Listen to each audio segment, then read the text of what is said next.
Hello, everyone. This is Tom Fox, back again for another episode of the award winning Everything Compliance. Today, we have a quartet of myself, Karen Woody, Karen Moore, and Matt Kelly. We may or may not have Mr. Marks, depending on if he can resolve some tech issues. So, we are going to fire off. We're going to start with, why don't we start with you, Karen, the second furthest west? And then we'll go Karen Woody, Karen Moore, and Matt Kelly. You'll bat third, and I'll come in for cleanup. Sure. What do you have for us today, Karen Woody? Hi all. I am going to talk today about the Cognizant trial that should have been for, 2 days at least underway if things had gone according to plan. But we know with all things FCPA right now, nothing is according to plan, or at least the plan seems to have been thrown out the window. So I'm going to talk a little bit about what has happened, even just in the last, few days regarding this.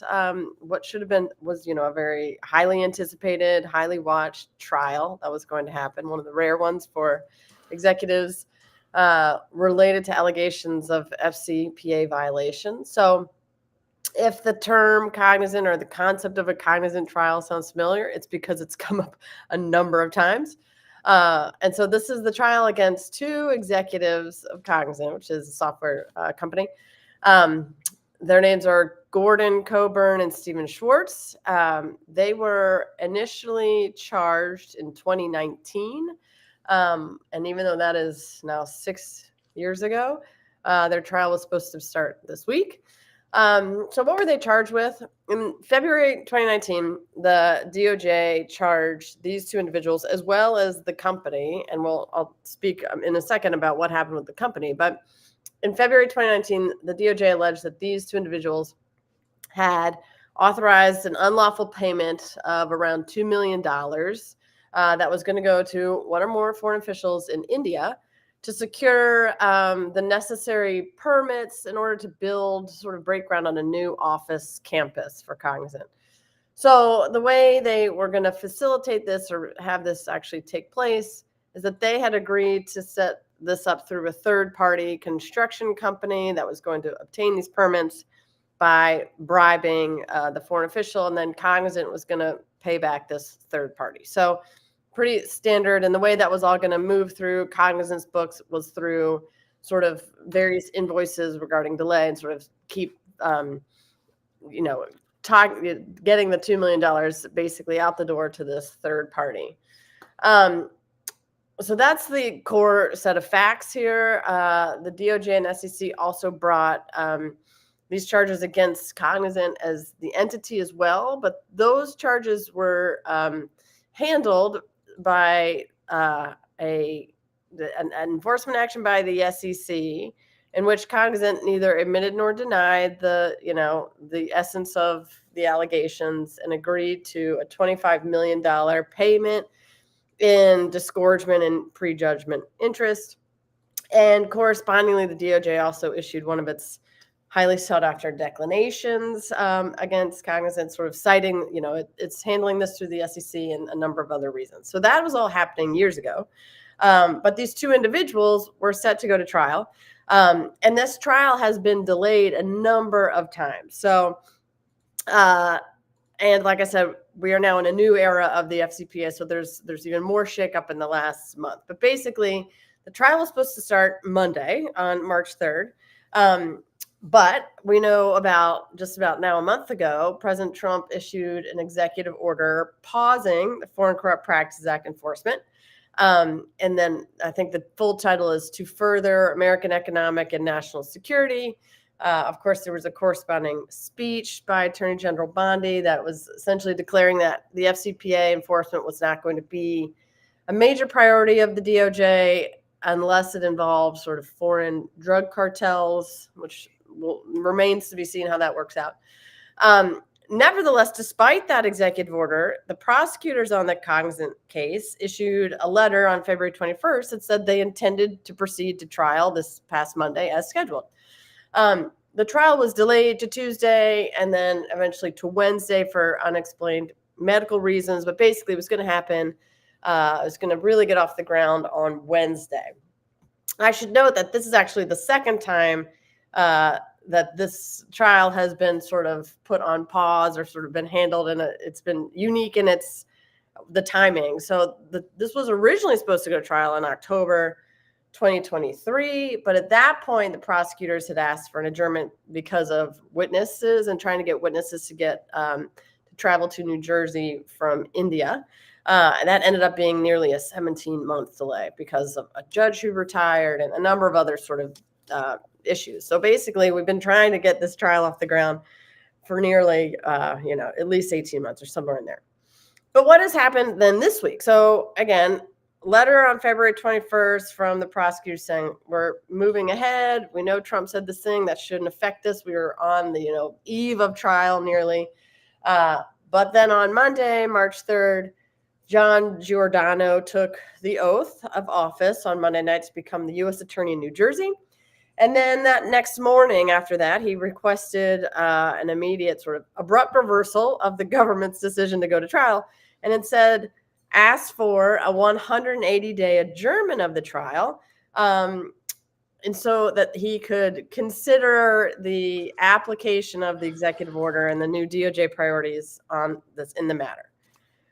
Okay, that's Wednesday, so we're in there. So then yesterday, Thursday, the judge says, well, okay, I'm inclined to maybe allow for some amount of delay here, but I'm going to need you to brief how this will affect this when this starts, especially given the implications of potential Speedy Trial Act. So the ask is for a 180-day adjournment.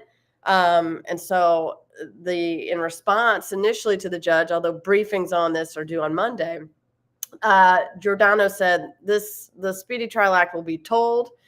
And interestingly, the defense agreed to that. And so the reasons that both parties asserted that the Speedy Trial Act should be told is that, there actually was, like I said, these medical reasons that the jury selection was pushed at least another couple weeks, or at least 1 week. There also had been another motion in limine to sort of pause it that likely would have stopped the clock through a magistrate judge motion practice.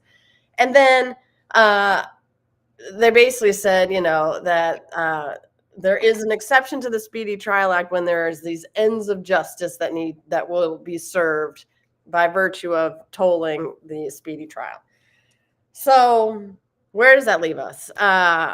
We shall see. I mean, I think there certainly will be a delay, but I think a natural question is how in the world did the defense agree to this tolling of the Speedy Trial Act? And I think the answer is fairly, I hope, obvious, which is the defense believes, and maybe rightly so, that this case likely will just go away. We have, again, over and over, this repeated comment from this current DOJ that the FCPA is not a priority, that maybe this is not something they want to pursue or use resources on.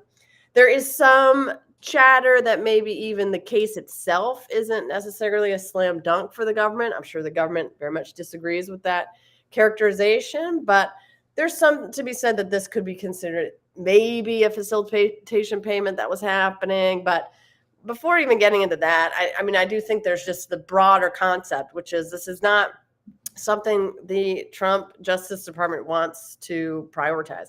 Another important caveat of something that happened just yesterday or 2 days ago, likely, is that the government is represented in this case by Glenn Leon, who was the chief of the fraud section until basically 48 hours ago when he was reassigned to the deputy AG's office, who's, as of yesterday, is Todd Blanche.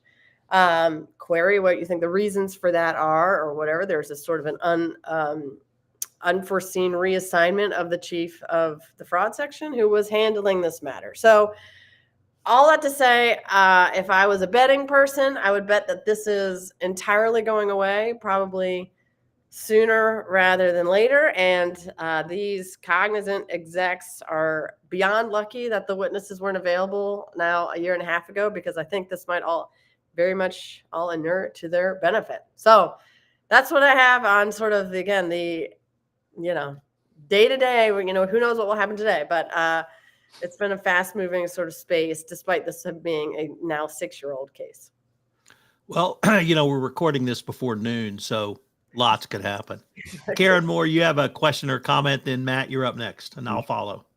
Yeah, I was just thinking about the fact that not only is the current administration sort of moving its focus and resources away from FCPA enforcement, but also this appears to be potentially a signal that they're moving away from kind of prior policy statements that individual accountability was going to become a focus area.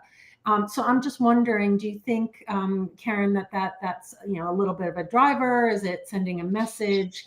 What does it mean for compliance officers when they're kind of using that? I've had those conversations. That threat of individual accountability is part of the kind of be all and end all of where our execs need to be focusing on their own careful actions. And how does that play into where we're seeing justice going? Yeah, it's a great point. And I would have maybe initially taken issue that is an entirely change of tack. If anything, I would have said we might swing even further, at least in that lip service of individual accountability and away from corporate responsibility. I do think there'll be a lighter touch on corporations, and maybe the way that becomes palatable is that there is someone offered up, and that's sort of the scapegoat here.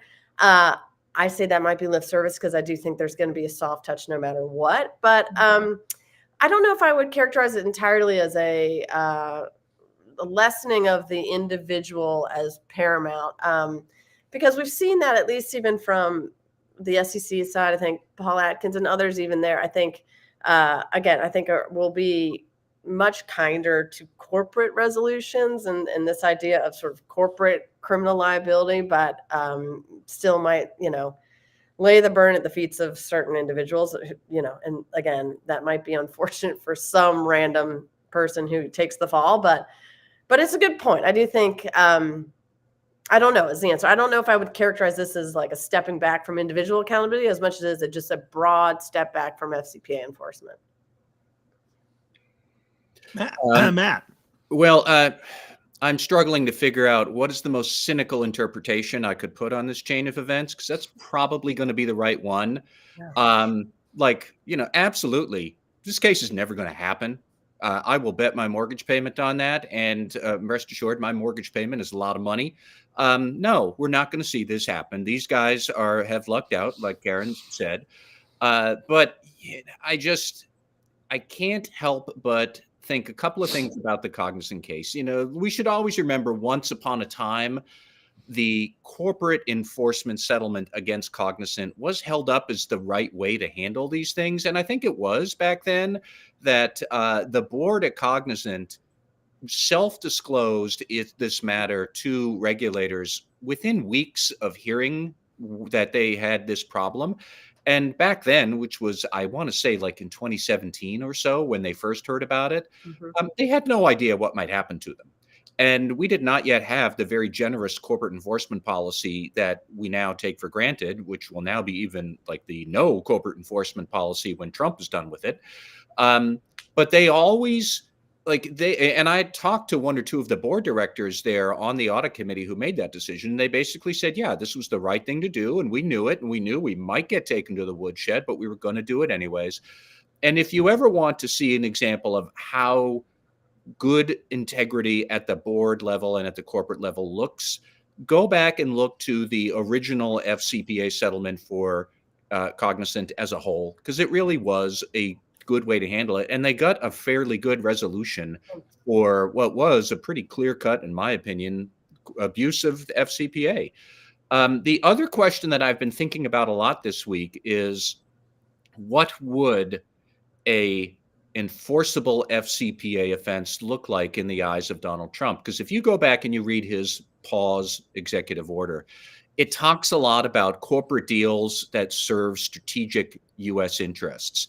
What Cognizant did was basically building I think it was a data center or a training center in India.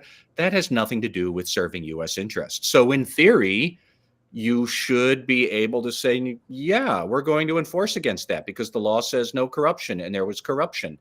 Trump kind of, sort of, with his order was saying, if this was going to be corruption to acquire the ports of the Panama Canal, sure, we'll turn a blind eye to corruption that might happen there. or we want to go into a joint venture with Russia to do undersea oil extraction in the Arctic, which I will bet another mortgage payment he's going to try and get that done before the end of his term. Corruption there would be, stunk to high heaven. And sure, Trump would say, yeah, U.S. major who wants to do this, you go do it. And I know there's FCPA and we're not going to enforce against it. Like, you can kind of sort of see the deals where Trump would say, no, we won't touch any FCPA issues because it serves our interest. This has nothing to do with that. This is building a construction site in India somewhere, and they were paying off some of the local government officials. Does make me wonder if they would ever actually have enforcement in India for the bribery payments they paid there. And I know that the Indian legal system, they will probably wind up coming to trial in the year 2350, but I don't know. It's a sad denouement, but no, I do not think these guys are going to see, this trial is never going to see the light of day, given who's running the Justice Department these days. I want to maybe take it in a little bit different twist, Karen, because I want to take the position of the defendants in this case. I have been one of the loudest to excoriate them for what I perceive to be their alleged violation of the FCPA. But even people who may or may not have violated laws do have the right to go to trial at some point. And to have this hanging over them literally for 6 years is beyond the pale, in my opinion. I was sort of hoping the court would tell the DOJ 6 months, a case dismissed with prejudice now. Because at some point you have to let these people get on with their life or not, one way or the other. And I think it's the DOJ made misstep after misstep after misstep after misstep. And at the time, it might have been a multilateral treaty that got slowed down in India, and it may have seemed all reasonable at the time, but 6 years is still 6 years. And those who excoriate the DOJ for taking so long, this is going to be the poster child going forward, whether or not these guys did something violative. So I think at some point you have to let people get on with their life and go to trial. And I mean, if I were the trial court, I wouldn't have hesitated to dismiss this now. And at some points, defendants have procedural rights in this country, or at least they used to. And I think we have all focused on potentially what they did, but they have some rights too. And I just want defendants to have some right to get on with their lives. That's fair. I mean, like I said, they did agree to having it be told. So it's a valid point if you can ever maybe completely waive that, constitutional right or whatever. But they're willing to. And like I said, I think for good reason, because they know that's in their best interest to just kick it down the road knowing it won't go anywhere. But yeah, I think I take your point. All right, on to Karen Moore. Karen Moore, is there such a thing as illegal DEI? Well, I think that it's a great question. I'm not sure what part of it is illegal, the diversity, the equity, or the inclusion. It seems to be, a kind of crazy catch-all phrase. I'm assuming it means things like illegal discrimination or illegal impact on individuals for actions undertaken by agencies or in the private sector. What was legal before the executive order is still legal. What was illegal based on federal and state equal opportunity laws is still illegal. So I'm not really sure what illegal DEI is, because I don't think we're talking about the law. I think we're talking about public policy, political whim, directed action. I think fear of investigation or shifts in enforcement. We've seen some kind of crazy things happening. I really resent having to even talk about it continuously. And Tom, next time I definitely want to talk about something more exciting, like sustainability reporting in the EU. I don't know. DEI is becoming an exhausting topic, and a lot of it doesn't make a lot of sense to me. So, I've been taking a look at the impact on federal contracts and federal contractors, as well as what's going on in the the public sector to try and understand what is illegal DEI. I mean, there's been a real shift in the instructions given to federal contractors to say that you can't create any kind of programs that advance women or minorities or anybody in the LGBTQ plus community. Interestingly, not covering veterans and disabled individuals, because those affirmative action plans are actually protected by law. So kind of have to skirt around those because they're legal. The whole gender issue, I think now means that contractors and companies need to take a look and make sure that they've got single sex bathrooms available. I don't know, that doesn't always make a whole lot of sense to me, depending on what your setup is. Get out of my bathroom. But in any event, these enforcement is supposed to be with contractors under the False Claims Act, which I think is a pretty scary thing, because it's basically saying that contractors have to agree that compliance with these anti-discrimination laws, but really read policy more than laws, is material to payment claims. So if you're found to be violating discrimination laws, then your claims for payment now violate the False Claims Act. So that's, I think, a kind of scary, difficult thing for federal contractors to navigate, to make sure that they really want to get paid without actually ending up with any kind of qui tam cases or any kind of treble damage results. I think that's a really scary enforcement message. They also have to certify that they don't have DEI programs that violate discrimination laws. So I think it's put federal contractors, not only current contractors, needing to review and potentially face cancellation of current contracts, but also future federal contractors. So I think it's had a lot of companies scrambling to figure out how that's going to work. Now, interestingly, there is a preliminary injunction that's been granted by the U.S. District Court in Maryland, yay, Maryland, and the Trump administration request to stay that temporary injunction was denied yesterday. So that was also good news. So it's preventing terminating or changing existing federal contracts on the basis that they're equity related. The court held that at least there is a chance that they are likely unconstitutional, that they're vague and they have an impact on free speech. So I think that's all now up in the air as to where that's going. Moving into the kind of private sector impact beyond the bathroom issue, we had what I thought was, really interesting turnabout of affairs when, Trump was claiming witch hunt so much in the past. Really smacks of a witch hunt, in that the executive order says that each agency should identify up to 9 targets, where the DOJ is going to investigate these companies for their DEI programs. And, they called out specific industries, major corporations, financial institutions, airlines, law enforcement agencies, which,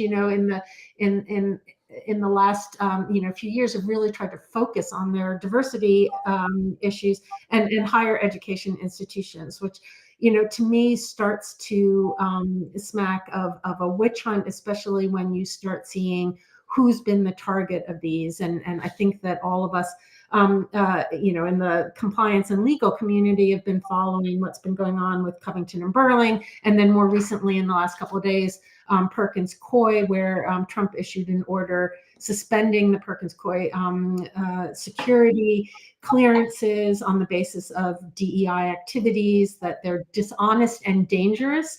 You can't hire, if you're in a public agency, Perkins and Coie, without special permission. They called out the Perkins and Coie and also Covington and Burling, the quotas for hiring, excluding applications for fellowships on race basis, and he's ordered the EEOC to review law firm practices, interestingly, so far, the two law firms that have been in the crosshairs are law firms that have represented interests against Trump's own interests. So again, kind of witch hunt. You're really wondering now where these 9 targets are going to be. We've seen, I think, really disappointingly, the state AGs kind of piling on. Most recently, we had 19 state AGs signing a letter demanding that Costco, a private company, end unlawful discriminatory practices. Texas AG notified a bunch of financial institutions, including J.P. Morgan, Citibank, Bank of America, about their enforcement of DEI commitments if they violate consumer rights. So we've got, kind of that also taking a look at what's going on there. So, it's one thing to say we're going to enforce things in a certain way. It's another to start changing or targeting individual industries or individual companies or individual organizations. So I think in the private sector, we've got a whole bunch of uncertainty coming up. What's really interesting to me is that the equal opportunity laws in place, already set out a pretty robust set of terms in terms of discrimination. And, we have to remember that the Bostock case afforded Title VII protections based on sexual orientation and gender identity. So it feels like, to me, Trump's own executive orders are at risk of challenge on the basis that they violate the equal opportunity protections. Again, back to, bathrooms, I guess.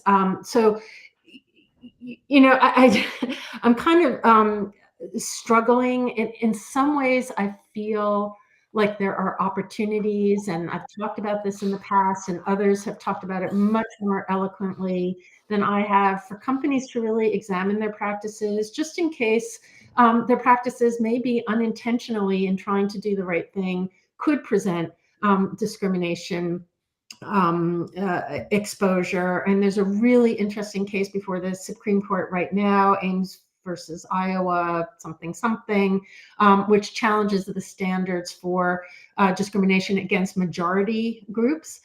So it'll be interesting to see what the Supreme Court has to say about that. I do think that that's going to have an impact on corporate professional development programs that were aimed at specific groups, trying to build up skills and network building, creating employee resource groups and mentorships for underrepresented populations within their own organization.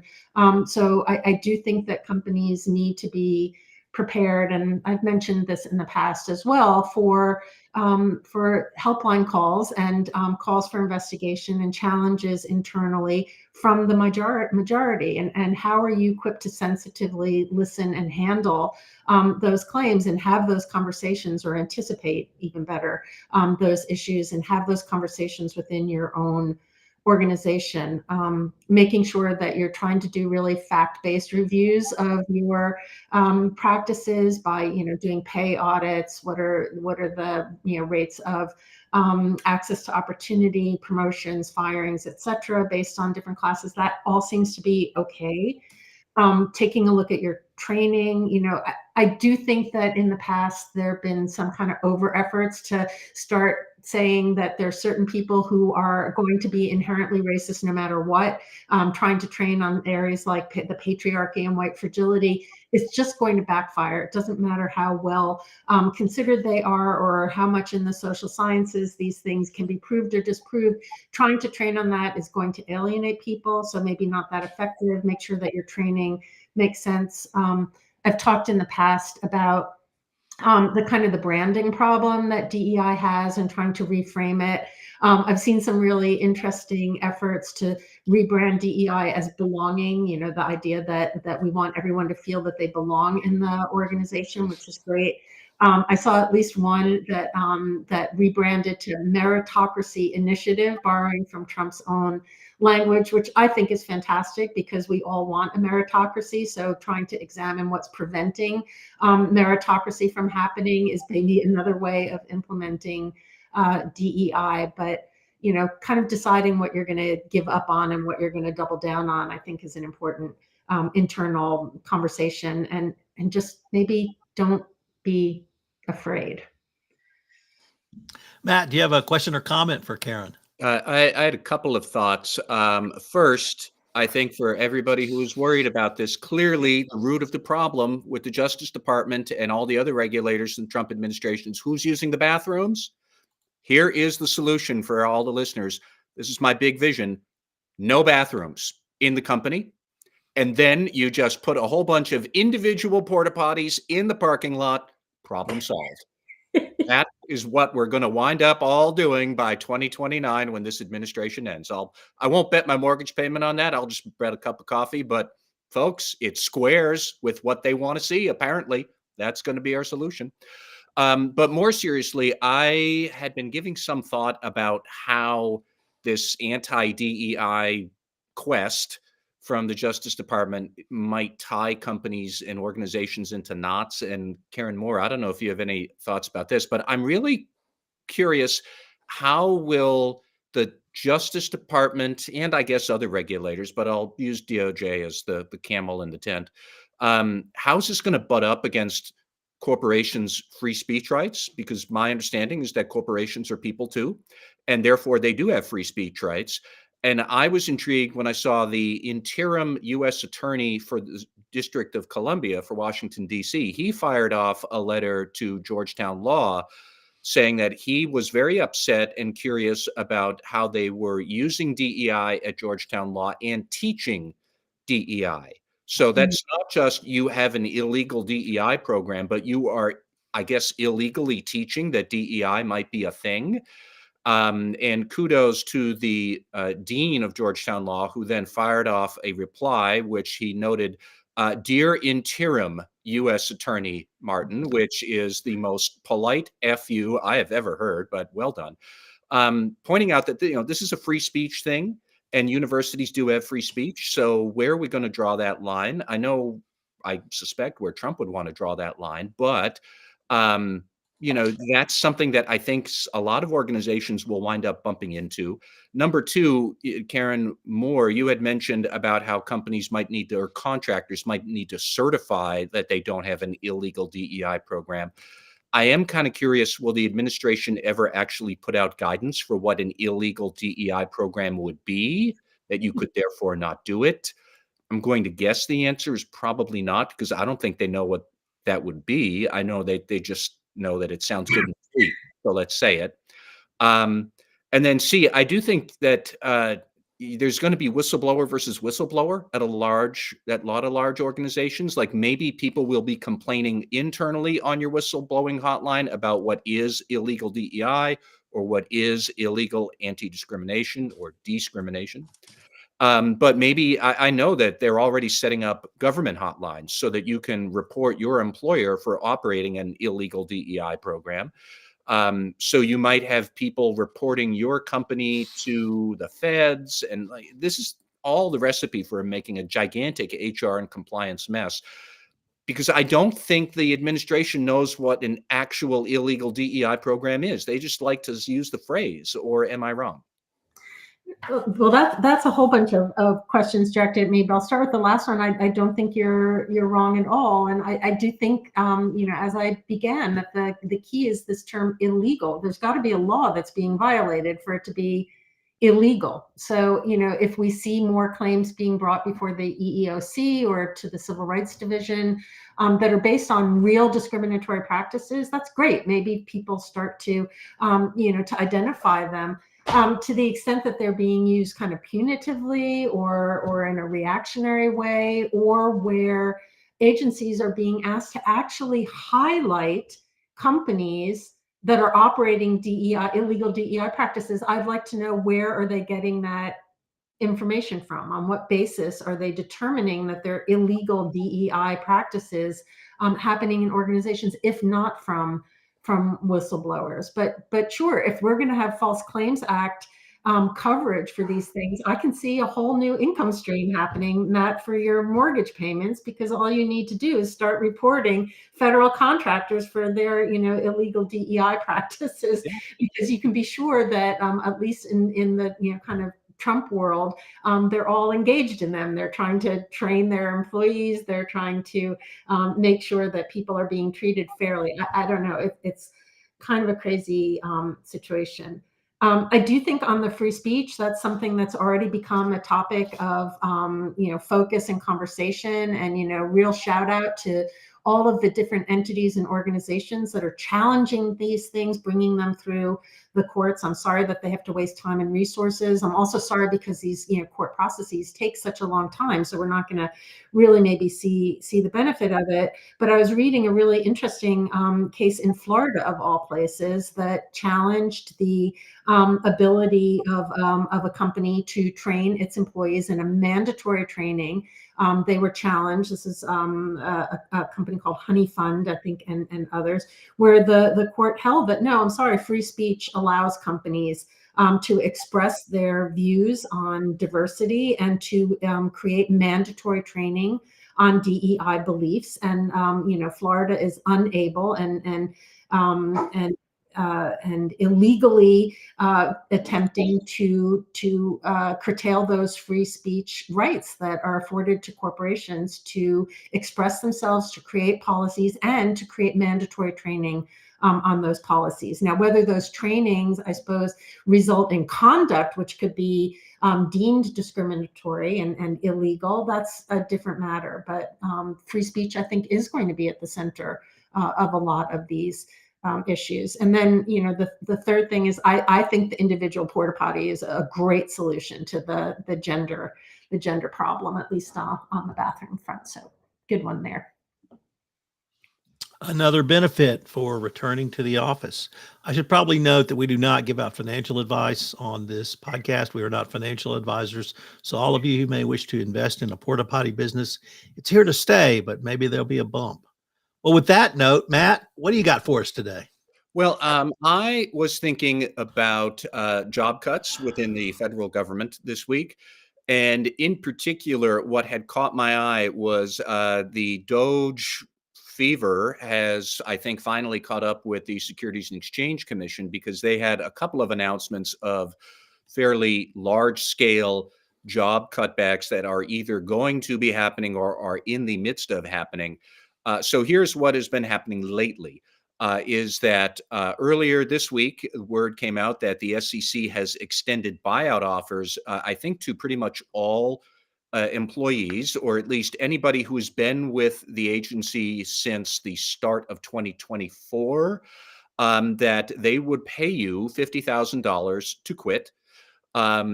This is one of several orders that have come out. On the other hand, the General Services Administration is also working now to close several of the regional offices of the SEC. They want to close the office in Los Angeles.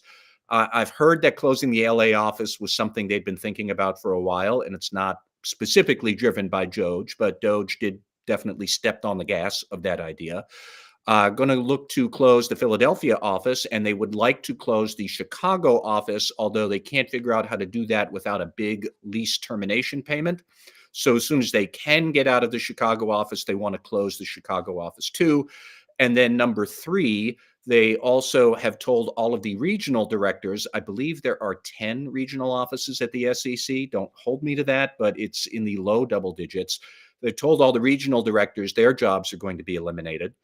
And then on top of that, all of that, at some point soon, the SEC is preparing for even larger job cutbacks for those who did not take the buyout offers, either the fork in the road from Elon back in February or this $50,000 buyout. But I was really struck by how all of this really has nothing to do with government efficiency and nothing to do with the deregulatory burdens, which I thought that's what we were supposed to be doing. But for people who deal with either the SEC or probably many other regulatory agencies, we really need to start thinking about what is this diminished, crippled capacity at regulators that we're going to be stuck with for probably a long time. I think the SEC is a good example of this because in theory, let's remember, Doge was all about we were going to find redundant or obsolete regulations and move to eliminate them. Sounds good. I'm all for that. Then we would have these extra staffers, which we could eliminate their jobs or move them on to more productive tasks. Again, I'm fine with that. And then we would be able to consolidate and curtail some government spending and close our $2 trillion annual deficit, which we most definitely need to do. None of what we just outlined that's happening at the SEC really addresses any of that. First, the SEC, fun fact, is not funded by taxpayers. It is funded by user fees that the SEC imposes on players in the SEC capital markets, publicly listed companies and financial firms and whatnot. So the Congress might approve the budget, but taxpayers don't actually pay the budget. So none of what we might do at the SEC is going to close the federal deficit by one dime. Second, for all of these buyouts that we're doing and getting rid of staffers, where's the getting rid of the regulation part?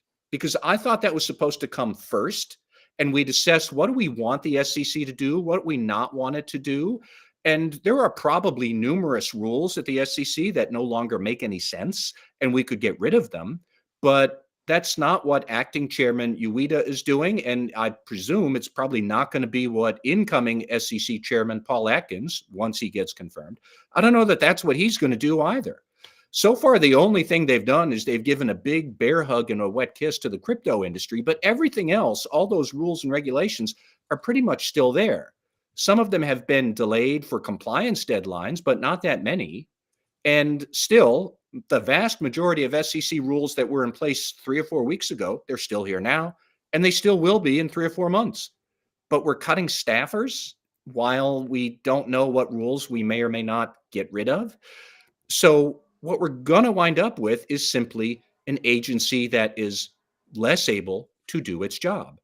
Now, if you are a scofflaw looking to get away with something, this is going to be your big chance because the SEC will have less capacity to chase you down. If you are a good company trying to do the right thing and comply with the law, that's just going to be harder to do. Either you're going to take your best shot and you're never really going to know, like, okay, they gave us a comment letter 6 months ago, but they haven't gotten back to us yet. Or you're waiting for approval on some sort of shelf registration statement or a new securities offering. But you're going to just wind up waiting for pretty much anything because there's not going to be as many people there. This is you deciding you want to lose some weight, but instead of changing your diet and exercising more, you hack off one of your arms. That is not a good way to lose weight.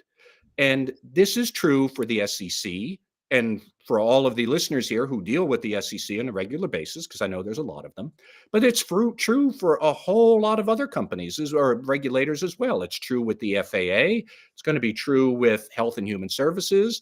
You can see it kind of, sort of in the way that a lot of these agencies fired first, realize they can't do their jobs and are now trying to hire people back, whether that's the Nuclear Weapons Security Agency or Social Security is going to be another one. We could go on and on all day long. And it really just is troubling to me that our go-to move is to weaken these agencies' capacity to do anything before we figure out what should this agency not do. And then let's not do it. And then either reallocate the resources the right way or get rid of them and have less spending, which I'm also in favor of once we have some intelligence. So this wound up, I guess, being just like a 6-minute rant preemptively. But I do think this is going to be a really difficult challenge for a lot of regulatory compliance professionals, and it's not a good idea. Who wants to go first with a question or comment? Well, I'll go just in comment language, which is, it just feels like another example where Donald Trump has made some statements and some moves in a direction that speaks to kind of popular fears and concerns, but ultimately either has no momentum or no legal basis, or in the Doge case has been really distorted and distracted. I mean, is there inefficiency in government agencies? Absolutely, just the same way there is in any organization. And should that be reviewed? And is there more operational efficiency that can be found? Fantastic. So it sounds good on the surface, just like ending illegal discriminatory practices sounds good on the surface, and it all just, it is where it's going. So Matt, I know in the past you've opined that the first Trump administration was all talk and no action. Here it feels so much like all talk and misaction or misdirection. I mean, are we going to start seeing more and more worried shifts in things that sound good on the surface but actually have a different purpose underneath or in the realization? I absolutely think so. I think it's going to be all talk, all action that may or may not be related to the talk, such as the back and forth we've seen with the tariffs all week long. But the one thing that seemed to be missing in any of this is any brains to it. Really, there's no thoughtful analysis of what should we be doing at the SEC to protect investors or not protect them. What should we be doing for better access to capital? And there's a lot we could do for that. What's better better oversight of capital markets, and let's figure out what we will do and what we won't do, and then match our staff to fulfill that mission. This is just, hey, who wants 50 grand to go out the door? And if there are any listeners from the SEC who are thinking about taking that, guys, get that check in hand before you agree to walk out the door. I would not trust this administration one bit to make good on its promise to pay you. But I mean, this is just like I've said several times before over the last couple of weeks. This is no way to run a railroad. And unfortunately, corporate compliance officers, white collar defense lawyers, corporate securities lawyers, you are passengers on that railroad. And the trains are wobbly and going in the wrong direction, and they're derailing and they're late. And this is going to be a mess. And so far, I haven't seen anything in this administration to suggest they're aware of the problem. They're aware that Elon isn't popular, and now they're saying that the agencies will be in charge of cutting staff instead of Elon. I don't think that's true. But at the end of the day, you can cut however many staff you want once you've decided what are we going to do, and now let's have the manpower for it. This is let's cut the manpower, and oh crap, now we don't know how to do the things that we say we're supposed to do. It's backwards. Matt, I never thought I would say this about you, but my friend, you are sadly naive. Sadly naive. Hit me. Yes, this is exactly what Project 2025 planned. They may have an idiot executing it, but this is exactly what they planned. And the plan is going to be eviscerate all agencies and all enforcement. And then say, well, the government doesn't work. See, here's our proof. And they're going to use that to get rid of even more. So I think this is exactly what they planned. And now that they've found so far they can do all of this, maybe the Supreme Court will overturn it or maybe not. They're just going to continue the sledgehammer. And then they're going to cut 40% of the IRS and then claim, well, we can't collect taxes. No kidding. FAA. I shudder to think what our air traffic safety is going to be like. Probably shut down the NTSB. I don't know where we're going to get quality weather, and I guess we'll have to all pay for it now. But I think this is exactly what they planned, and this is exactly a part of the plan. And I don't think that, I don't think Donald Trump is playing chess, but Project 2025 is playing chess. That may well be, but I would just remind everybody that, Tom, I do think you're right. But what sort of world will that be for corporations where it's difficult enough to navigate through modern risks? And this is just going to make all of that 20 times worse. And there is no scenario where such a highly chaotic, incompetent, risk-addled organization, government, and economy is going to lead to more economic productivity for your firm. That will not happen. If it were going to happen, the richest country in the world with the best companies in the world would be Russia. And that's not the case. And that's the direction we're going. Yeah, I agree. Well, we've had a very fulsome, if somewhat dark tinged discussion today. But we're on to shout outs and rants. And Dean Trainer was going to be a favorite of several of us, but we're going to cede that one to Ms. Woody because the letter he wrote was just so outstanding. So we'll go in the same order. Karen Woody, Karen Moore, Matt Kelly, and I'll back cleanup today on the shout outs and rants. Karen Woody, what do you got? Well, as you said, I was going to echo Matt and his shout out to Dean Traynor. And I can say this as an alum of Georgetown Law, but also just, I mean, as an academic, as someone who's in an institution of higher education and seeing these letters fly around and see the anxiety on the faces of a number of people in charge that this could even, that we've gotten to this place. But you're exactly right. I mean, Dean Traynor, spared. Yeah, I think you're right that it was very politely just scathing and down to you're right, the use of interim in relation to the position that Ed Martin holds more than once in this. But, I think the import of it is clear and also beyond, just critical for everyone to recognize Georgetown University is a private university that is, and as Traynor points out, a Jesuit institution that is founded upon the principles of diversity in the sense that it always has appreciated and tangled with ideas that are different and to people of different faiths and culture. And he mentions that this is a moral and educational imperative to have that discourse. And what I think actually is worth mentioning, that I don't know if we've said this as clearly yet in this podcast, but that the reason he's writing this letter is because Ed Martin said he would not hire anyone from Georgetown Law if this curriculum existed and that they had been trained in such a, wildly left-wing institution such as Georgetown Law. So if there's any actual discrimination here taking place, is it this refusal to hire any Georgetown Law grad to the DC U.S. Attorney's Office is already completely bananas. I mean, that already is sort of beyond across the bow.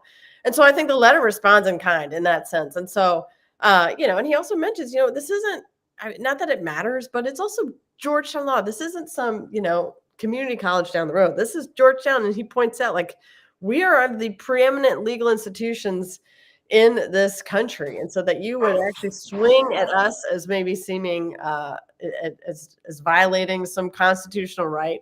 And he's, I think if anything is saying you, sir, are violating a constitutional right here in this case. So, I mean, shout out. I am saddened that this is something we have to hold up as sort of this paragon of bravery or something this week, when this should be, I think, a settled principle that this is not something anyone should stand for. And so, shout out to Dean Traynor for carrying the water on this one. But like I said, I hope this doesn't seem like he is at all an outlier, because he shouldn't be.